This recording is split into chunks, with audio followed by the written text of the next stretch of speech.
New images from a recent underwater expedition to the wreck of the Titanic. But there's one version of Titanic we had never seen until this morning. For over a century, we thought we knew the story. The Titanic story that everybody knows is largely myth. Titanic hits an iceberg. The ship sinks. End of tragedy. God almighty. But newly uncovered evidence, from undeveloped photos, mystery signals, to a diary no one was supposed to see, now suggests we were lied to. A notebook was found 780 feet from the stern. It belonged to a 17-year-old passenger. What if the real story was buried with the wreck? One of the dudes that survived the Titanic, he was in the water for 2 hours. What if someone survived and was never meant to be found? By the grace of God, I came across a lifeboat and they pulled me in. They found a lock. This is the most precious item in my life. The story we thought was settled. For more than a century, the Titanic disaster has been treated like a closed case. The ship hit an iceberg. The hull split. Panic followed. Lifeboats left half empty. Heroism and cowardice were neatly assigned. Official inquiries in 1912 told us what happened, who failed, and who deserved blame. And for decades, that version hardened into something close to myth. But here's the uncomfortable truth most documentaries rush past.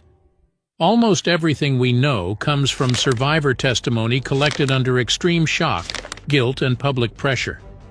People were questioned days after watching friends die in freezing water.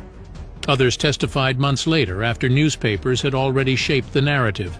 Some altered their stories to protect reputations. Others stayed silent forever.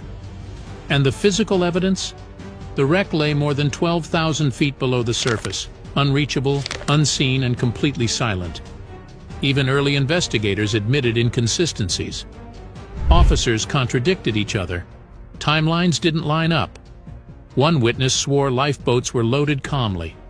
Another described chaos at the exact same moment.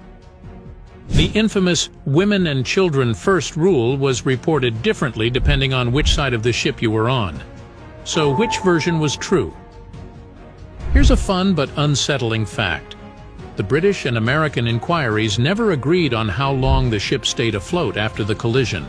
Not by minutes, by nearly half an hour. That alone changes everything about evacuation decisions. Another overlooked detail? Several passengers claimed to see a long, dark shape on the horizon before the impact. Others denied any warning at all. Ice warnings were sent, some were ignored. Some may never have reached the bridge. According to later historians, at least 6 wireless messages vanished from official records. And then there's the theory that refuses to die. That the damage was not a single clean gash, but a series of smaller ruptures worsened by brittle steel. Metallurgical studies decades later showed Titanic's rivets contained unusually high slag content.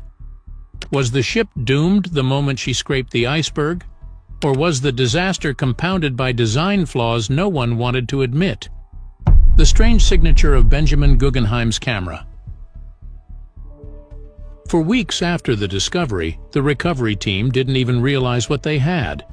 A sealed, leather-bound camera case retrieved from the wreck was logged, photographed, and sent off for imaging. It wasn't until a restoration specialist noticed the faint, curling initials pressed into the aged leather that everything changed. BG. 2 letters. Easy to overlook.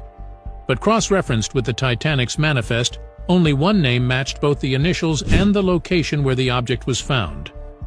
Benjamin Guggenheim, the American mining tycoon, famously dressed in evening wear as the ship went down, calmly helping women into lifeboats before declaring he was prepared to go down like a gentleman. So how did his personal camera, a Kodak Brownie of all things, survive a fall into the cold, high-pressure, bacteria-laced seabed? The answer might lie in what surrounded it. When ROV-3 captured the first high-resolution scans of the object, specialists noticed something odd. The camera was nested inside a collapsed portion of wall near what used to be the first-class promenade deck, but partially buried in a thick layer of micro-silt, almost like it had been tucked away.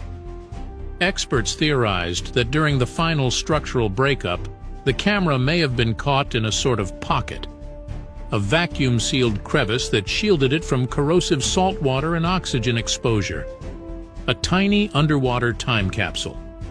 But it gets even stranger. Chemical analysis of the leather casing revealed traces of tannic acid and silver nitrate, likely from treatment Guggenheim had personally commissioned for aesthetic purposes. These same compounds, under deep-sea conditions, created a bio-resistant shell that inhibited microbial decay, meaning the casing may have played an accidental role in preserving not just the camera, but the images inside. And when they scanned the internal film roll, the development team found 10 full exposures, not blank frames, not chemical noise, actual shadow-preserved negatives, and one frame, just one, showed what appeared to be a blurred, towering structure on the horizon, seconds before the collision.